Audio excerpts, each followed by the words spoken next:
வணக்கம். தமிழ் ஃபுட் கார்னரில் tea time ஸ்நாக்காக வெங்காய பக்கோடா பண்ணலாம். இந்த ரெசிபிக்கு வெங்காயம் தான் அதிகமாக தேவைப்படும்.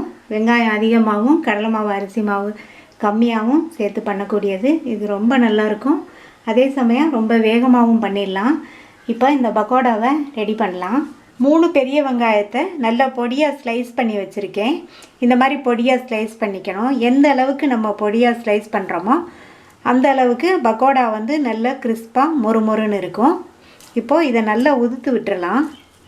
இந்த மாதிரி நல்லா தனித்தனியாக உதுத்து விட்டுறணும். அதுக்கப்புறமா அது கூட ஒரு பிஞ்ச் உப்பு சேர்த்துடலாம். சேர்த்துட்டு நல்லா பெசரி விட்டுட்டு 10 நிமிஷம் போல் மூடி வச்சிடணும். அப்போ தான் வெங்காயத்தில் உள்ள நீர் சத்தெல்லாம் வெளியே வரும். அதுக்கப்புறம் நம்ம அதை பிழிஞ்சு எடுக்கணும். 10 நிமிஷம் இருக்கட்டும். வெங்காயத்தை உப்பில் பெசரி வச்சு 10 நிமிஷம் ஆச்சு. இப்போது இதில் தண்ணி விட்டுருக்கும். இந்த தண்ணியை வேறொரு கிண்ணத்தில் பிழிஞ்சு விட்டுட்டு நம்ம வந்து வேறு பாத்திரத்துக்கு இதை மாற்றி வச்சிடலாம்.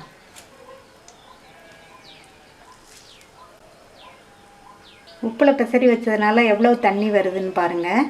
இதே மாதிரி எல்லாத்தையும் பிழிஞ்சு வச்சிடலாம். வெங்காயத்தில் உள்ள தண்ணியெல்லாம் இந்த மாதிரி பிழிஞ்சதில் வந்துடுச்சு. இது கூட 1 டீஸ்பூன் அளவுக்கு தனி மிளகாத்தூள், 1/4 டீஸ்பூன் சீரகத்தூள், தோலோடு இடித்த பூண்டு 3 பூண்டு இடித்து வச்சுருக்கேன், அதை சேர்த்துடலாம்.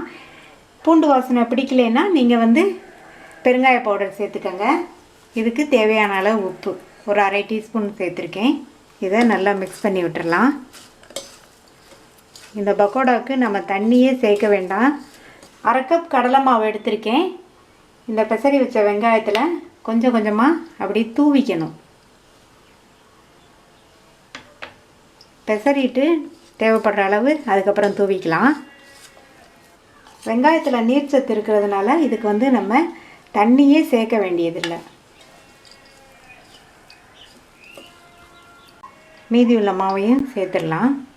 1/2 கப் மாவு ஃபுல்லாக சேர்த்தாச்சு. இது கூட அடுத்து இது கூட 1 ஸ்பூன் அரிசி மாவு சேர்த்துடலாம். சேர்த்துட்டு 1 டேபிள் ஸ்பூன் அளவுக்கு சூடான எண்ணெய், நான் பக்கோடா போடுறதுக்காக எண்ணெய் சூடு பண்ணியிருக்கேன், அந்த எண்ணெயை சேர்த்துக்கலாம். சேர்த்துட்டு இதை வந்து நல்லா அப்படியே கலந்து விட்டுடலாம். ஏற்கனவே கடாயில் எண்ணெய் விட்டு சூடாகிடுச்சு. நம்ம பெசரி வச்ச இந்த மாவுலேருந்து ஒரு கைப்பிடி அளவு எடுத்துட்டு அதை அந்த அப்படியே தள்ளி தள்ளி உதுத்து விடணும்.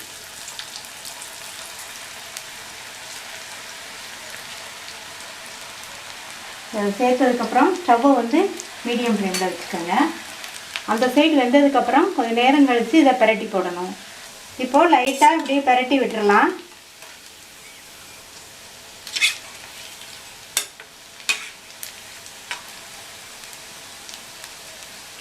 இந்த மாதிரி அப்பப்போ பிரட்டி விட்டுக்கணும். அப்பப்போ அப்படியே பிரட்டி விட்டு பக்கோடா வெந்து ரெடி ஆயிடுச்சு. இப்போ இதை எடுத்துடலாம்.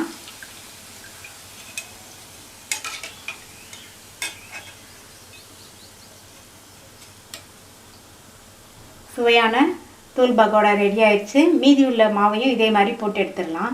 எல்லாத்தையும் எண்ணெயில் போட்டு பொரித்து எடுத்தாச்சு. அதே எண்ணெயிலேயே கருவேப்பிலையை வறுத்துடலாம்.